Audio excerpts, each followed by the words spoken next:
État mixte sur papier, chapitre 25. Je suis de nouveau dans le bureau du docteur I. Pourtant vraiment, j'ai bien reçu le message, je sais, mais ça m'aide à clarifier, ça me structure. F. Je vous ai menti. Elle me regarde, l'air de dire « ça c'est malin ». Je vous ai demandé de me prescrire du Temesta pour m'aider à dormir, mais le Temesta ne me fait pas dormir, je l'utilisais pour me mettre dans un état particulier, pour travailler. J'ai conscience de ce que je suis en train de dire. Je sais que je représente le cliché parfait de l'artiste maudit qui se drogue au service de son art. J'ai succombé à l'illusion, moi, l'illusion que la drogue aide à travailler, que la drogue rend plus pertinent, qu'on obtient plus vite, plus fort ce qu'on désire. C'est faux. La drogue rend capable du pire comme du meilleur, il n'y a pas de loi. Alors c'est vrai, ça libère, on a moins peur de soi, on se sent capable de tout, on croit qu'on croit en soi, c'est vrai. Le travail peut en ressortir meilleur, parfois, parce que physiquement tout se détend, la main et la tête sont plus souples, parce qu'on ose expérimenter des choses nouvelles sans craindre l'échec, parce qu'on a tendance à être plus direct. Mais souvent, les perceptions étant modifiées, on s'éloigne de son but en croyant l'atteindre. Tout est en perpétuelle transformation alors qu'on tente de fixer quelque chose, et au final, on se retrouve avec une chose étrange qui n'a plus aucune signification et qui a été tellement habitée qu'elle n'est plus investie de rien. Poubelle. Je ne veux pas être artiste. Je ne veux pas être une artiste. Mais je crois que c'est trop tard. Je n'ai pas voulu. Si, j'ai voulu, c'est vrai. Mais j'étais jeune. Je ne savais pas ce que ça impliquait. Maintenant, je trouve ça trop difficile. Les gens trouvent ça valorisant. Beaucoup me disent qu'ils auraient aimé, qu'ils auraient voulu être artistes, comme quelque chose d'inaccessible, comme s'ils ne pouvaient pas, comme si c'était une chose réservée à un certain type de personnes, une fantaisie. Ils aimeraient être des artistes, oui, en théorie. Cette vision me fatigue. Je ne suis pas née artiste, je ne sais même pas ce que c'est, un artiste. C'est drôle comme la situation s'est inversée. Aujourd'hui, dire « je refuse d'être un artiste », c'est presque subversif, parce qu'aujourd'hui tout le monde est artiste, on nous le dit partout, tout le temps, personnalisé, créé, customisé, vas-y, montre, quitter, construis-toi, pense ton image, fais de ta personne ton œuvre ultime, une œuvre communication, deviens la publicité de toi-même, et puis la publicité de ta publicité, tourne en boucle sur toi-même, réfléchis bien à ce que tu veux qu'on croie que tu es.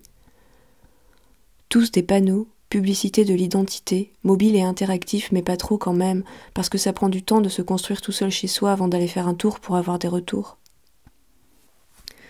Cocteau appelait cela une morale, un comportement secret, une discipline construite et conduite selon les aptitudes d'un homme refusant l'impératif catégorique. Nietzsche parlait de loi. Peux-tu te fixer à toi-même ton bien et ton mal et suspendre ta volonté au-dessus de toi comme une loi ? Peux-tu être ton propre juge et le vengeur de ta propre loi ? On pense souvent les artistes comme des personnes peu enclines au sentiment de moralité ou plutôt réfractaires à l'idée de loi. Ils ont encore pour pas mal de gens cette image d'indépendantistes qui aiment le désordre, supposé synonyme de libre créativité. Il existe certainement trop de diversité pour généraliser, mais je crois que, parfois, les créateurs sont encore plus inflexibles que les autres. Ils peuvent être, en réalité, très conservateurs, réactionnaires même, dès qu'on touche à leurs valeurs qui sont, parfois aussi, de ne jamais en avoir. Ils sont prêts à tout, détruire, construire, pour ériger ces valeurs ou non-valeurs en mode de vie et dresser leur totem. Finalement, l'art comme moyen de se définir ou de ne surtout pas se définir soi-même ne serait qu'une quête d'indépendance ? Une volonté de se créer, de se proclamer soi-même ? Les créateurs furent d'abord des peuples, et plus tard seulement des individus. En vérité, l'individu lui-même est la plus jeune des créations. Les artistes ne sont pas des médecins, ils ne sauvent pas physiquement des vies. Les artistes ne sont pas non plus des magistrats, ils ne servent pas la justice. Mais que font les artistes ? Qu'est-ce qu'ils sauvent ? Qu'est-ce qu'ils servent ? Les artistes engagés, oui, peut-être, je ne sais pas. Et les autres, ils ne sont pas engagés, peut-être ? Au service de quoi alors ? De l'art ? Voilà une cause perdue d'avance, parfaitement absurde et contradictoire, comme la vie, qui mérite d'être défendue, comme la vie, pour l'aberration de son existence. Chapitre 26. Jade est toujours à l'hôpital. C'est étrange quand je la vois. On ne peut pas vraiment s'aider. On est toujours aussi proche et toujours aussi loin. Je me demande si un jour, loin des hôpitaux, on aura une relation amicale normale. Je lui rends visite aujourd'hui, elle m'a dit de passer à 15h, mais elle dort quand je rentre dans sa chambre. Je dépose une boîte d'aquarelle, un mot et je m'éclipse. Jade m'appelle. Allô ? Allô ? Oui, c'est Jade, t'es où ? Sur le chemin, je rentre. Viens, t'aurais dû me réveiller. D'accord, j'arrive. Elle est devant moi, elle me tend un dessin. T'as vu ? Ouais, c'est cool. On la porte à A ? T'as le droit de sortir ? Juste dans l'enceinte du CHU. Ok, mais il est toujours à l'hôpital, A ? Ouais, il a eu des problèmes avec sa jambe. Ah merde. On part à la recherche de A, quelque part en orthopédie. On passe d'étage en étage, de service en service. L'hôpital, c'est chez nous. A n'est pas là, il est en salle d'examen. Après un moment d'hésitation, on laisse le dessin à un infirmier, lui faisant jurer de bien remettre le précieux bout de papier à A, dès son retour. On est devant l'hôpital. Il pleut. On fume. Tu es un loup, alors conduis-toi comme tel. Chapitre 27.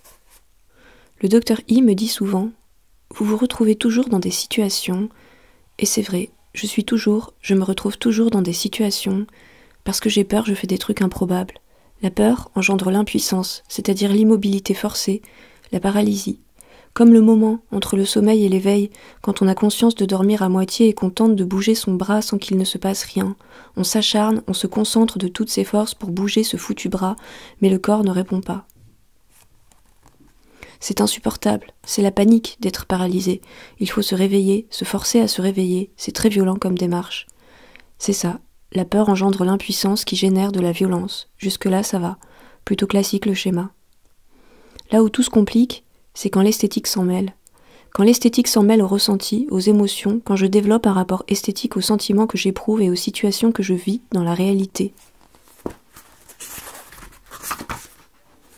Un abus de cinéma et de lecture, sans doute. Percevoir l'esthétique de la réalité, ça veut dire la transformer, car c'est la projeter dans une dimension fictionnelle, et moi avec. Mais percevoir l'esthétique d'une situation qu'on est en train de vivre, cela suppose de prendre un certain recul, de se détacher juste assez de l'action pour avoir une vision d'ensemble, mais sans trop s'abîmer dans la contemplation pour ne pas perturber le déroulement de la vie. Parce que l'élégance, la poésie, cesse si on la remarque. Alors la conscience se divise, c'est fou, elle se scinde en deux.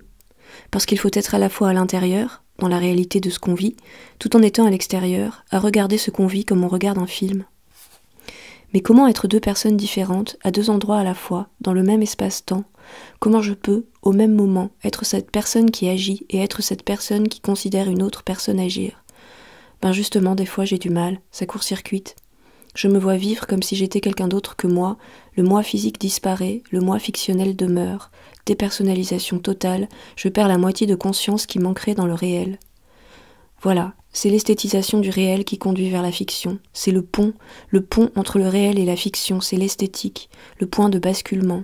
C'est en l'écrivant, là, en le comprenant pleinement, que je mesure à quel point je suis foutu.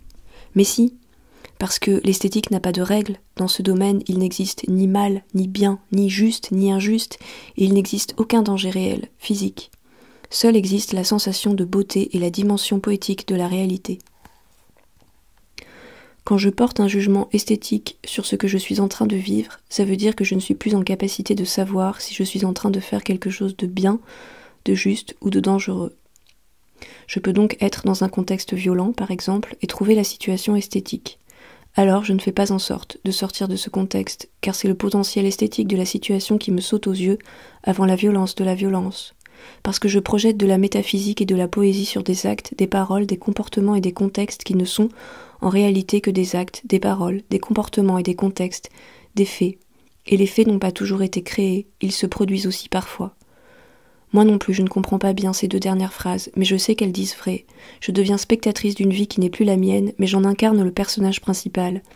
Je ne me dissocie plus de ce qui m'entoure puisque j'ai l'impression de faire partie d'un tout fictionnel orchestré par un créateur invisible. Mais comment Dieu, en qui je ne crois pas, fait-il pour s'immiscer entre ces pages ?